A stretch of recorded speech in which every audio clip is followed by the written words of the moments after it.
everyone is turned against Islam. Everything, Islam is almost as if it doesn't exist, and it has to be re-established again.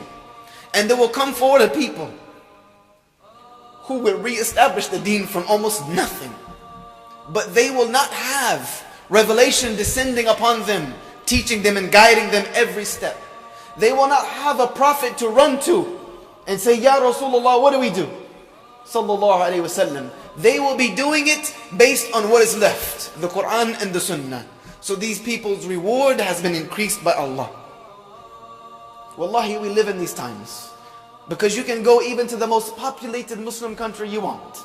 And I've been to most of them. And you will find that people who live a life to please Allah, who live a life following the Quran, who live a life following the Sunnah of the Prophet ﷺ, they are the weirdest people on the planet. No matter where you go. No matter where you go. You can even stand around the Haram in Mecca and still find yourself out of place when you follow this path of following the Quran and Sunnah. But for our sisters who are, mashallah, the backbone of this ummah, who are the backbone of this ummah, you've been given a special place, a very special place, and you cannot forget it.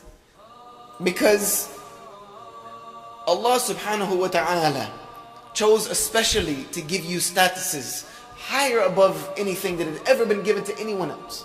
Men were already men. We already did what we do, and we run around chauvinistic, and we have all of that. And Allah just calmed it down a little bit in the Quran. But women were treated as if they were property. Women were bought and sold.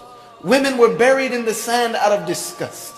And Allah Azza wa Jal raised them to a position of honor and dignity. There's an entire chapter in the Quran named after you. I didn't read the chapter known as Surah Al-Rijal yet. It doesn't exist. But there is a Surah Al-Nisa. One of the greatest feats that Allah Azza wa Jal gave to a woman is that she gives birth to the next generation of humanity. Without you, there is no us.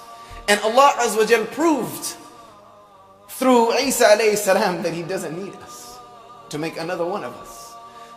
So it puts us in our place a little bit.